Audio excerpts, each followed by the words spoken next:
Utah Mammoth fans, tusks up and welcome into another Utah Mammoth Daily update. The youth. That's the theme here. I think with all major Utah sports teams, but with the Mammoth in particular, the youth is really exciting. So let's start with the kids because nothing drives excitement, at least in myself, other than like trade rumors, than young talent. Ginla, let's start there. He's not a lock opening night, but he is a lock eventually. Whenever that eventually comes, it's going to be a very exciting night. In fact, I may have to replace my Keller jersey with an Ginla jersey at some point. That's how excited I am about Ginla. Every report out of development camp points to him being this close to making the leap.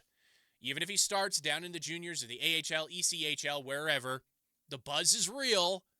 And it's only a matter of time before we see him in a Utah Mammoth sweater and not in a Utah Mammoth sweater at an event, but actually in a game. Then there's Cooley, right? Logan Cooley last season, you can see the flashes. His speed, his vision, his ability to create offense, his willingness on defense to just throw his body around. But one critique kept popping up, something that I kept seeing each and every game. And sometimes he's looking for the perfect play, just like Keller in certain spots. He's looking for that perfect pass instead of just ripping the puck on net and causing chaos. For a team that desperately needs more shots and more chaos in front of net, Cooley might need to learn that sometimes volume is better than precision. And that goes for a lot of the kids on the Mammoth. Dylan Gunther, I'm sure JJ Paterka might be having some of that as well. Just get the puck on net and let chaos reign. And then we have a lot of other young guys that I don't really have the time to get into, but two I want to mention are Dmitry Simishev and Maverick Lamoureux. Both of those kids are ready to hit the NHL circuit. They are. They just are. Obviously, Dmitry Simishev and Danil Butt won the league in Russia, the KHL, and so they have professional experience and they're ready to go. And then we have Maverick Lamoureux, who saw some time last year, and he's going to get some run during the preseason here.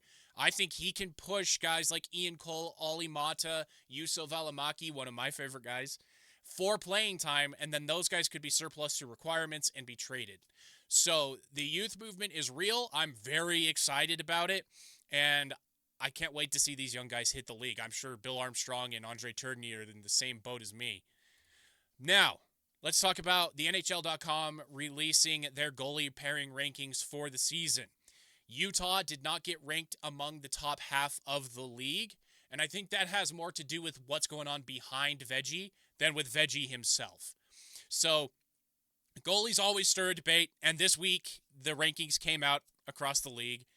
Here's the deal. We weren't ignored, but we weren't ranked in the top 16. The Mammoth actually picked up 17 voting points in how the NHL did it, and one writer even had Utah at number 13 on their personal ballot. So that's a sign of respect, even if the overall verdict was on the outside looking in. What does that mean? Well, it tells you the hockey world sees our crease as solid, but not yet elite. And I think they can get there. Veggie earned praise for keeping Utah competitive down the stretch.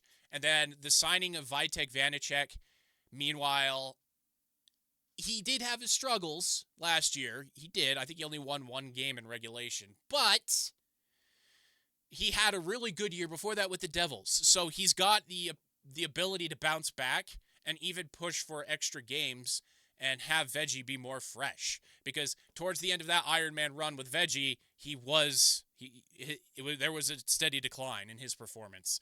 Dauber Hockey even projects Jackson Stauber could sneak into the mix if Connor Ingram isn't ready to go, or if Bill Armstrong and company think he has surplus to requirements and he gets traded. Jack Stauber did have that shutout last year in just his third NHL start, so there is youth behind these guys too. So the Mammoth don't have a Shesterkin or a Vasilevsky or a Bobrovsky, but they do have depth, and in today's NHL, a reliable tandem matters more than one superstar a lot of the time, but not all the time. Just look at the Florida Panthers. Utah's in that middle tier, and the next step is proving consistency over 82 games, and I think we're going to see that with Veggie, Connor Ingram, Vitek Vanacek, even Jackson Stauber, and how that all shakes loose because the players in front of them are going to be better as well.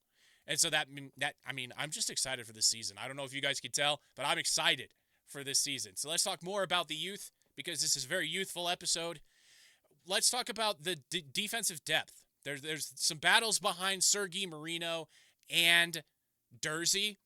So they obviously signed Nate Schmidt. He's a lock to probably be in that top four that we have. So those four names I mentioned are pretty much locks to be the top four for the team. So that leaves Ian Cole, Olli Mata, Juuso Valimaki, and a couple of other guys fighting for the remaining slots. And so I just wanted to talk about that. So there's options, finally.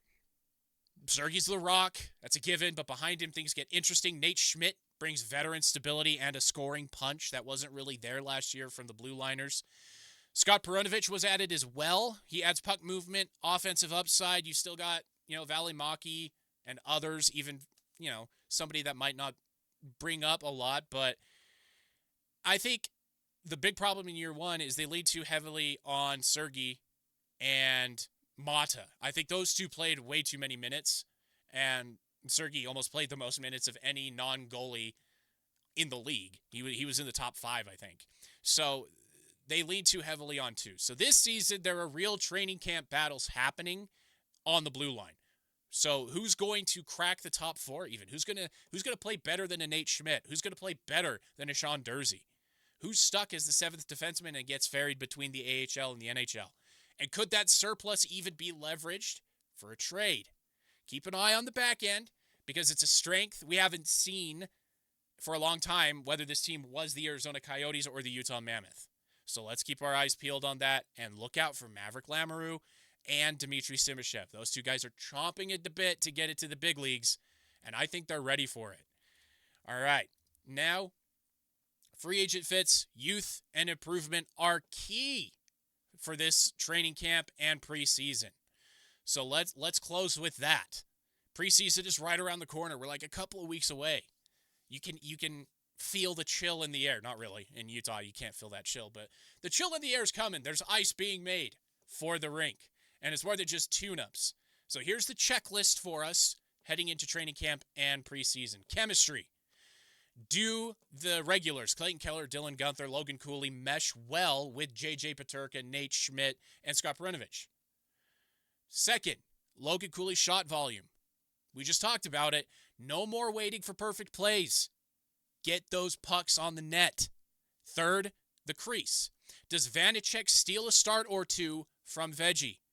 Or is it still Veggie playing 68 to 74 games and nobody really behind him? Early signs will matter. Veggie's not going to be playing much of the preseason for obvious reasons, and so we're going to see a lot of Vitek Vanecek, Jackson Stauber, and Connor Ingram. How are they going to perform? How much trust does Andre Turgeon have in those guys behind Veggie?